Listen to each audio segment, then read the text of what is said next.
Welcome. The workshop you are about to join is taken from the Maui Millionaire's wildly successful How to Build a Level 3 Business home study course.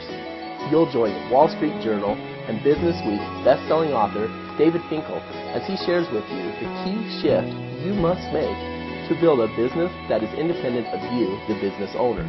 David speaks from experience. He is a self-made multi-millionaire who has built and sold several multi-million-dollar businesses. Over the past decade, David has helped hundreds of thousands of entrepreneurs take their business and wealth building to the next level. Now it's your turn. Enjoy this information-rich live recording. How many of you have businesses that if you were to leave your existing business and go on vacation for 12 months, with the ability to check in maybe once or twice by phone for a couple of hours per month, when you got back from your vacation 12 months later, how many of you would still find a business? A couple of you? Cool. How many of you would find a business that was healthier, more profitable, and also running just as smoothly, if not smoother, than when you left it? Okay, so we don't see any hands with that one either. How many of you would like to find that? And that's what we're going to be talking about here this weekend. We're going to be talking about how do you build a business that works without you needing to be there to work it. Now, some of you I ran into yesterday where, David, I know you talked about doing this over the course of maybe 36 months. How do we do it in, a year, 3 days? Is it going to take you 3 days to build your business so that you can leave it and have it run smoothly without you? No, not unless you already have that before you came here. It's going to take you some time. It's going to take months, perhaps even 36 months, 60 months, but it can happen depending where you are and the focus and commitment you bring to it. What do you think is the greatest challenge facing entrepreneurs? What do you guys think? What do you think is the greatest challenge? Shout out the answer when you have it. Time, I'm hearing it. How many think that time is the greatest challenge? Any other answers for that? Letting go of control, doing everything yourself. Wait a second here. Time, control, doing it all yourself. Isn't that really like the three sides of a triangle? Time. I don't have any time because I do everything myself so that I don't lose control. We all see that that's really three sides of the same thing. Is there a different answer that doesn't fall into the control, time, freedom piece of it? Challenges that face entrepreneurs. Isn't it real?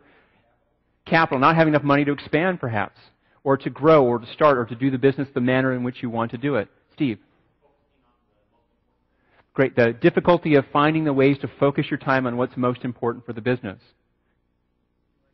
New ideas. How do you have the ideas to expand the business, expand the marketing side of it, expand the products or services that you offer? Back over here.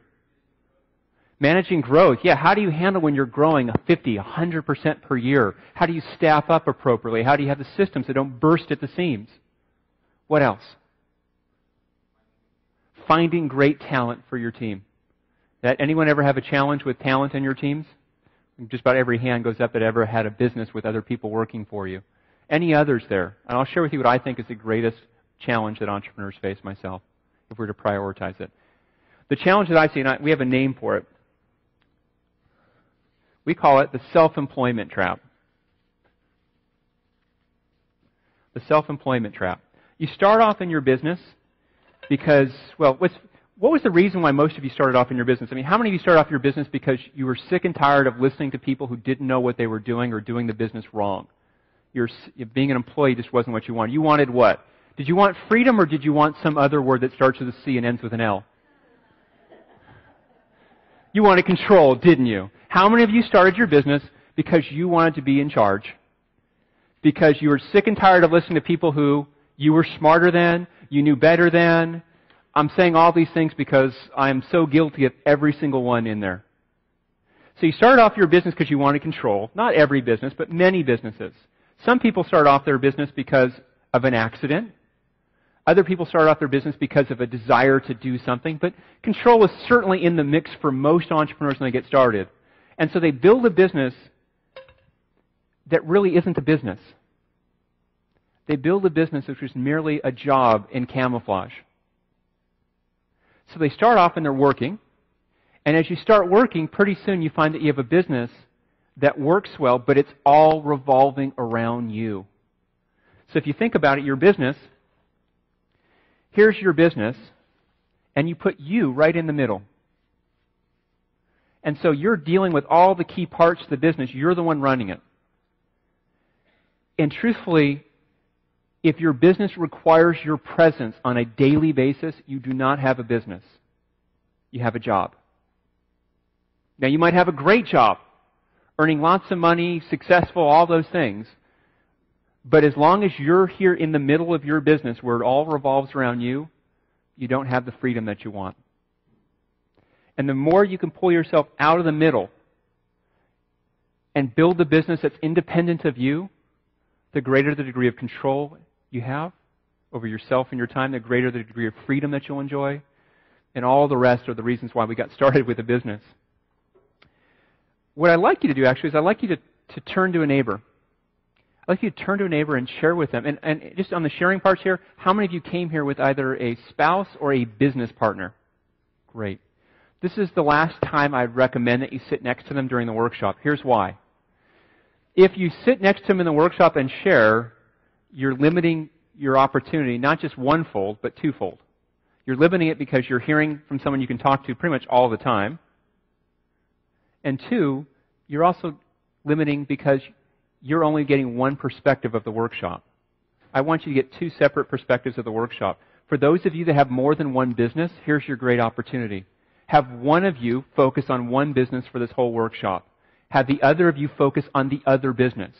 For example, if I were here with Diane and I were attending together, I would maybe have her focus on Maui Millionaires, and maybe I would focus on Maui Mastermind, which are two separate companies, and she would do one, I would do the other. Then at each of the breaks or at the end of the days or at the end of the workshop, we would sit down and compare notes in detail, and we would get twice the exposure in terms of the ideas and usefulness of applying the ideas that were here.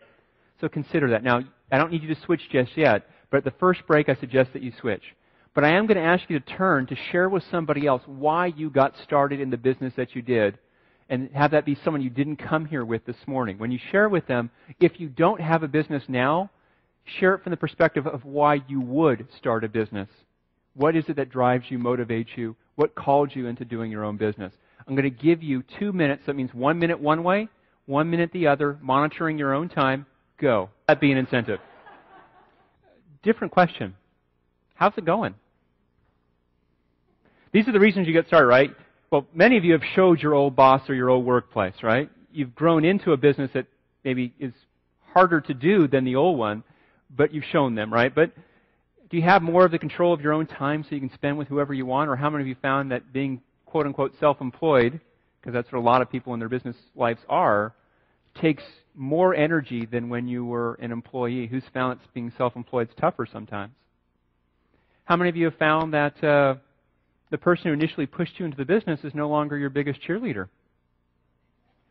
Because maybe they resent the time you're spending away a little bit, right? Or they want more from you, and you feel torn between two conflicting needs.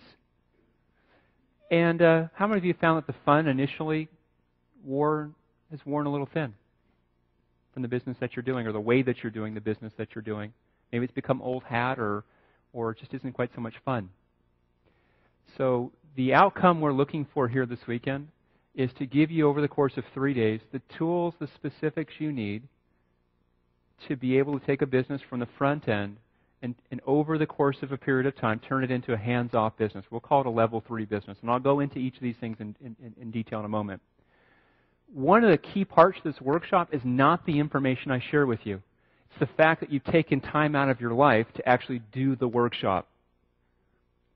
So the responsibility for this workshop is partially on us for providing good content and structure for you, but a great degree of the value from the workshop is the fact that how you do the workshop. How many of you know that there are questions you should answer about your business and plan, but you've just gotten so busy doing the business that you haven't taken the time to do that work? Of course. I'm sitting there working over the last several months on the materials for this workshop, and I'm thinking, wow, I need to answer that question too. And it was this process of discovery for me as well. It's always the case for business owners that the status quo is not to consistently ask these questions. We have to go out of our way to make the time to have that happen. And these 3 days are your opportunity. So how you play in these 3 days is going to make the difference for what you get. I'm hoping that when we have exercises, you're going to play full out. when we're done and we break for meals and I give you homework for the meals to discuss with your partners, I hope that you do that as well. I'll give you some more specifics of how to make that even better in just about 20 or 30 minutes. But for the moment here, how you play is going to make the biggest difference. And then the final part that's going to make the biggest difference is everybody around you. You couldn't do this workshop alone and get the same result as you can do it here together with the other 75, 80 people who will be here. You couldn't. Why? Because you will see so much, like, look, for example, one of the concepts I'm going to be sharing with you is a concept of what we call a core value process. We're going to talk about that later. That's one of our last parts of today's work.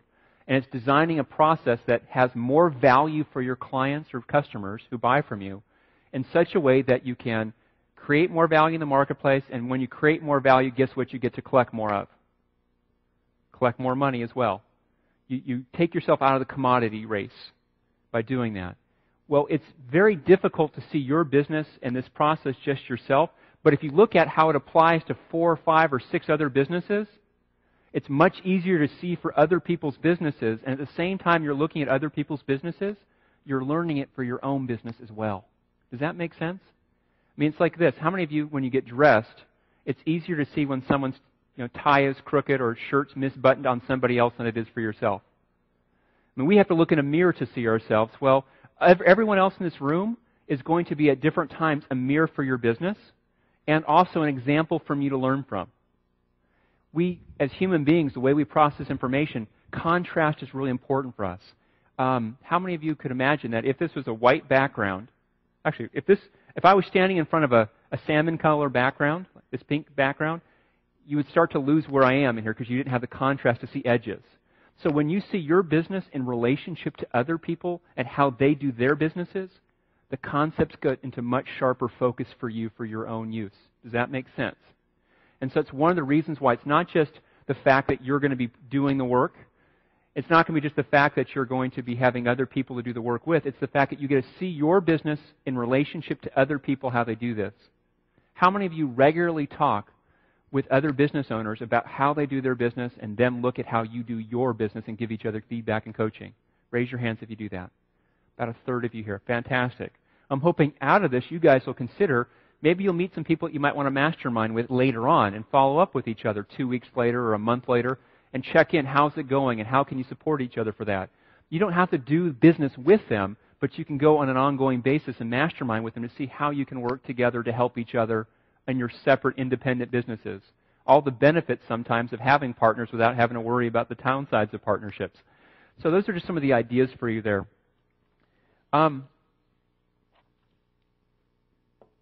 Is there a way to build a business that doesn't require you to be there to have the business run? How many of you this sounds like a pipe dream? Be honest. Thank you. It's possible for some businesses to do that, but not my business, right? How many of you are in a business that what you're really selling, you think, is your own personal time and talent? I'm a doctor who performs surgery. How could I ever sell someone else's talent? I'm a plumber who services, people's homes. How could I ever sell someone? I'm a craftsman that builds high-end sound systems. I'm an attorney who provides cutting-edge legal advice. You can fill in the blank with whatever you want. One of the things that you will get before you leave here is that any business can become a level 3 business. And I can prove it to you here in 30 seconds or less. Is there somebody else in your industry that has built a level 3 business? Somebody. Like the medical care. Is there any medical business that does surgery where the owner of that business doesn't have to show up to perform the work? Even one? Like, how about 1,000 or 100? I mean, there's many of them. Surgery centers that are owned by physicians or owned by business people who have never, the sight of blood would make them squirm and faint. The people you wouldn't want doing your surgery, right? CPA practices that are run by people who maybe aren't even CPAs but have a business that they can step back and own, or legal firms that the managing partners are not the people who own it. The people who own it maybe have stepped back into a role that they just show up once every month for a meeting. I don't care what the business is. As long as there's one other person who's done it, you guys can do the same thing. And the question then becomes, how do you do that? And we'll spend 3 days developing how to do that. But that end result we call a level 3 business. And I want to go through in detail this progression. Now, for most of you who've already been familiar with the terms, I want you to look at it fresh And I want you to hear it with more detail from the specific needs of where is your business on this on the spectrum I'm going to share with you, and where do you want your business to be. So starting off, you've got a level 1 business. And for those of you who want to follow along in the materials, you can do so. I'm going to be going through starting on page 5. So as we go through on page 5 here, starting off with a level 1 business, this is the starting point of your business, right? This is where you come up with the idea for the business. My point here, or my most important leverage point of this level of a business, is to have it somehow tie into something you're passionate about. I remember one of the first businesses I ever started that I totally flopped in. It was a weight loss business. I was not, at the time I was 20, how old was I? I was 20, I think I was 21 or 22 years old. I was not passionate about weight loss at that time in my life. How many of you know 20 or 21-year-old Olympic level athletes that are passionate about weight loss? What was I passionate for starting that business? The promise of making all this money. Not just making all this money, but making all this money what? Fast. Is that a great reason to start a business? In my opinion, that's one of the worst reasons to start a business. Because somewhere along the lines, you're going to cut corners and cheat yourself out on the experience of building something that really lasts. But I did, and I flopped. You can imagine. After that experience and other businesses I've started, it's always been around passions. And I observe lots of people have come to me and said, David, will you invest in my business? And one of the first questions I'll ask them is to share with me what the business is. And I'm watching them. I'm not listening to them. I'm watching to see, are they truly passionate about the business they're describing? And 9 times out of 10, the people who come to me with these ideas, they're not. They're passionate about the money they can make from the business. If you're only in business to make the money, it's more difficult to make the money, and the money won't last. It's hard to build an enduring business. Most people who are there just for the money, what do? They build the business fast and quick so they can do what with the business? Sell it for a quick profit. That's not what we're talking about here. We're talking about building a business that will last. So even when you step out and you've sold the business still has an enduring value, which, by the way, means you'll sell it for more money. So passion is the biggest one here. On the level 1 business, who's doing all the work? You are, of course. There's really no business at that point that really exists separate to you. The key for most people is they think they want to make the money, or the other part that I see go wrong with level 1 businesses is they focus really on planning it all out. Who are my planners in the room? You're going to have to be real careful. You don't want to live in level 1 for more than 3 to 6 months at the very most. It should never take you more to 3 to 6 months to get to level 2 early stage, which is where you're actually offering your product or service for what? For sale. Now, if you're an inventor and it takes you longer to develop your process on a part-time basis to get your patent just right, fair enough. But for the majority of businesses, if you're not selling your product or service, which is at level 2, and I'll call it level 2E, which stands for level 2 early stage. At level 2 early stage, your focus is on proving that your product or service actually will do what? It'll sell. Someone's going to buy it from you that could be profitable for your company. Maybe it's not profitable right away because of you don't have enough business to make the scales work for you in terms of the cost to produce whatever it is that you're doing. But the business has some kind of economic sustainability to it, which means that you need to be able to sell it. The market's got to be able to accept it. Does the market need to accept it right from the very beginning? Usually the answer is yes. Most people blame the marketplace. Where does the fault lie if it doesn't sell? Is it the marketplace is just so stupid? If you really thought that, how are you going to service a marketplace that you think is stupid? How could that possibly work? So my thoughts to you is that in most cases, if it's not working, it probably means that you need to do something different, which is one of your great strengths. As an early stage level 2 business owner, your business is so small, because it's probably just you and maybe 1 or 2 other people, you can change on a dime. Where's the first place you should look to change in an early stage level 2 business if it's not actually working the sales part? Do you change your product or service first, or where do you change first? Change how you're marketing it. Most business owners who are much more the planners or operational people, they go and try to redesign their product or their service. Mistake. The first place to tweak and play around with is your marketing end of it if it's not selling. changing the pricing points, changing the way that you price it, changing the way that you offer it. What's the main benefits that you're doing? We'll talk more about these things later through the workshop. But here's the best part. What's the least expensive thing to change? The marketing. All it costs you is to update a website or update some sales brochures or update a script that you use when you go talk with somebody. If you change your product or service, that might cost you a lot because you might have all this inventory that you've got to get rid of or something. So that's the early stage there. How do you know when you're ready to move up to the next part, which is level 2, middle stage? I'll call it L2M here, level 2, middle stage. You know that you're ready to move there when your business is actually consistently able to sell whatever product or service it is that you offer. And so at this point, your business is actually sustainable. You know that it will work over time. A level 2 business tends to be what I call all about maximizing you. I'll call it max you.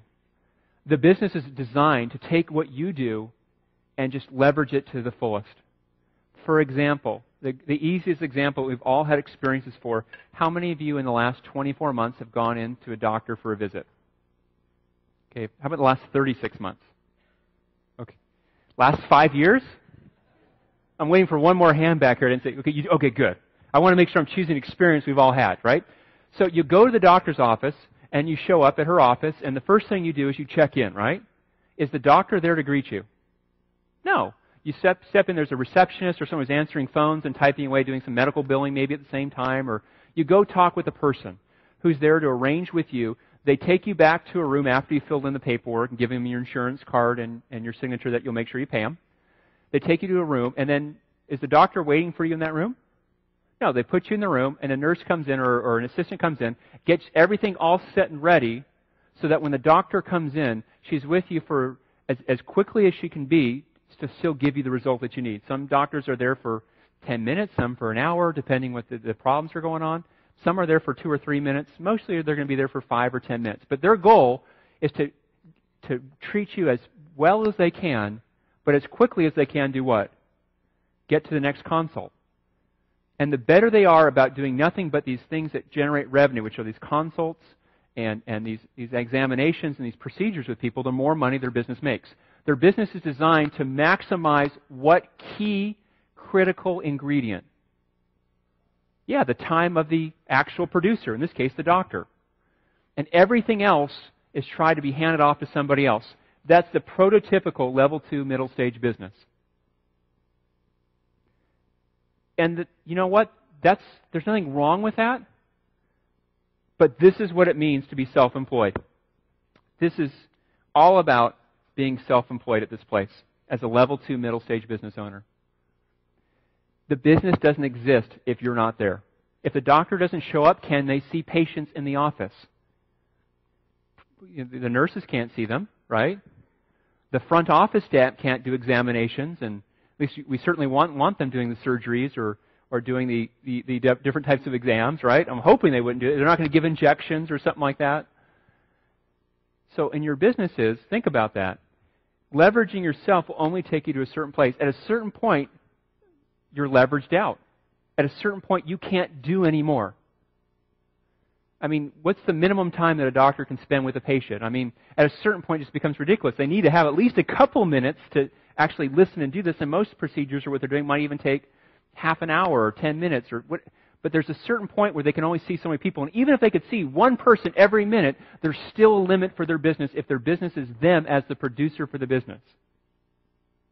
Now, there are other types of businesses where it's not about operations, which in a doctor's office, it's about much more of an operationally driven business. And I don't mean operations like surgery. I mean operations as in the actual work that's being produced. There are other organizations that are much more what I call sales and marketing driven. That the key step is not about doing the work of the business. The key step is about selling whatever the product or service is.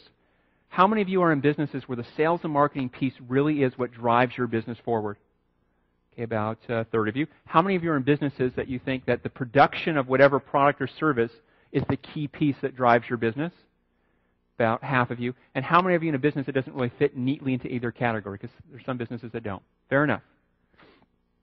But on a level 2 business, if it's the middle stage, you're exhausted. How do you know you're in a level 2 business? Because you think, I can't do anything differently in terms of using my time better and making money. You're kind of trapped in that mindset. You think, well, maybe if I got to the office a little bit earlier or stayed a little bit later, or maybe if I hired a new assistant who could follow me along and I could just throw notes to her as I went along, I could save a minute there and a minute there. And maybe if I skipped my lunch and she could feed me almonds as I'm walking to the next room, right? At a certain point, you can't leverage yourself anymore. A level 2 middle stage business always has a ceiling on it. It always does. It's a trap. And how do most people try to claw their way out of that trap? By working harder, climbing faster, leveraging themselves. What they don't see is that they're the problem. The more you try to leverage you as your solution out of this level 2 middle stage trap, the more trapped you become. It's kind of like, how many of you have ever walked into a spider's web before? Like you're hiking along, and then all of a sudden, it's even more fun when you're walking with a friend, and all of a sudden you see them go, blah! You guys, and you think, well, they're on, maybe some flashback drugs when they were in college or something. But you've walked in a spider's web, and you start just kind of messing around to try to get the spider's web off. And the more you do it, the more you kind of smear it all over yourself. Has anyone else had that experience? A few of you. Some of you are thinking you're strange, David, but most of you already have proven that and know that to be the case. But that's what people try to do by getting out of this level 2 middle stage, by you working harder or leveraging more. It does not work. The way out is for you to do less in your business, which seems counterintuitive and impossible. Because if you do less, what would happen to your business? What do most level 2 middle stage people think? The business would go right down, would die. Yet if that's true, that you think that's the problem. That's the problem. And I've been there with businesses before. I've been there with businesses I've been earning over $500,000 a year doing. I've been in there with businesses that I've been earning a lot of money with. And I was the sticking point.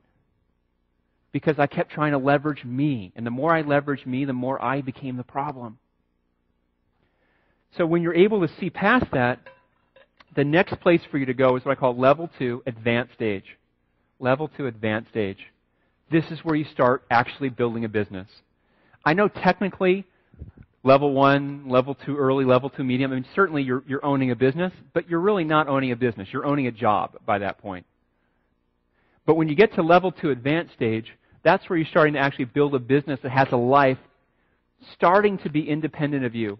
And for those of you who want to look and follow the manuals on page 8, I guess the way I think about it is like that's like a teenager, or kind of like they're getting to a place where the business starts to have a life outside of the parents, outside of you. And as you look at an advanced stage level 2 business, what you're seeing is that you're bringing in key people who work together with you to run that business. An example for this, I remember back in one of the companies that over the years I've built up several different level 3 companies. I've built up companies that have never gone past level 2 middle stage. I've built up companies that I've sold for lots and lots of money. I've built up companies that I've had go under and lost the businesses. I've done lots of those different things. And I can remember one of the companies that I built, we were at that middle stage level 2 business. And the company was generating about $600-ish thousand a year in sales. A pretty prototypical mom and pop shop. And then we brought in one of the most important hires we ever made, which was an operations manager to take over the operations part of the business. Because myself and my business partner, we were not operations people.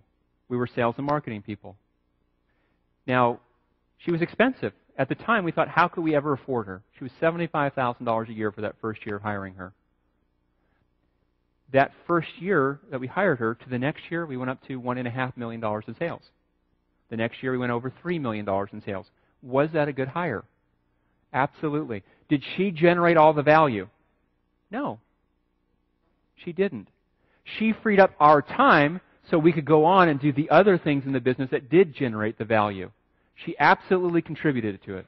Did the business suffer by having us no longer involved in the doing operations of the business? No, the business was actually better. Why?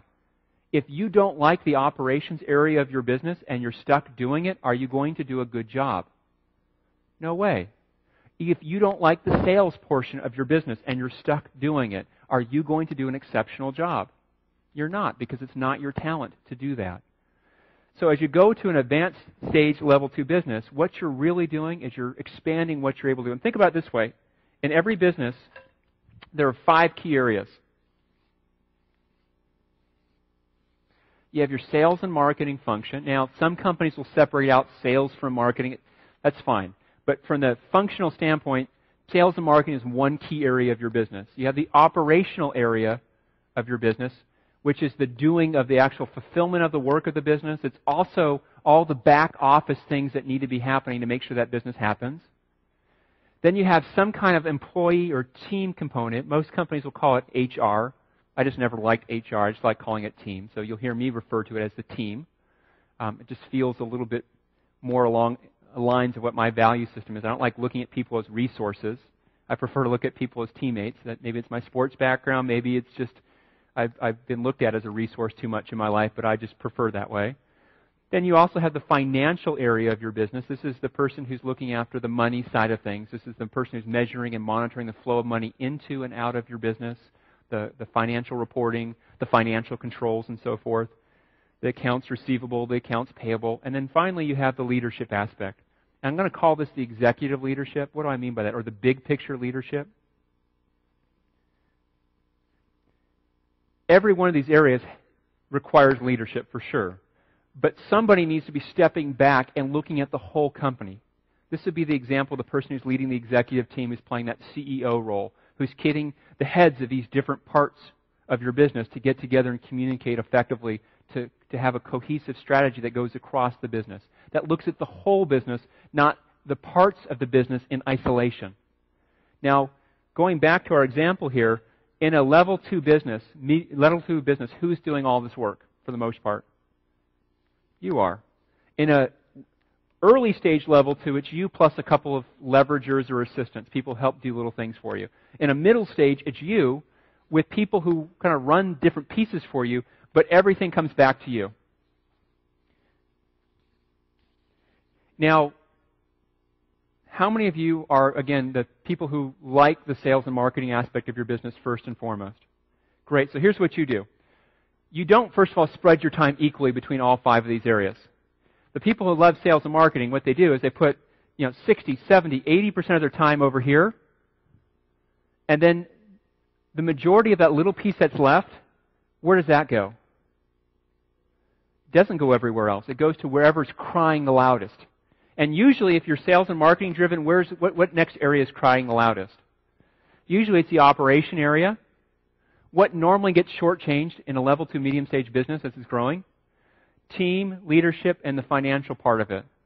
And then you wake up one day and wonder, where did all that money go? How many of you have ever seen that happen with a level 2 business? Absolutely. Especially for the couple of CPAs we have in the room. You've had them come into you and say, here, and they give you a box. Not files, not a CD-ROM of QuickBooks chart of accounts, but a box.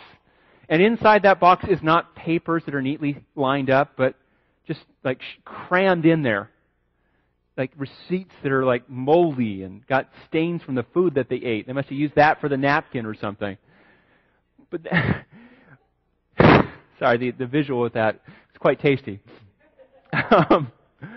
Yet that's how most people do that. As you move to an advanced stage, you're going to get rid of one of these areas or 2 of these areas first.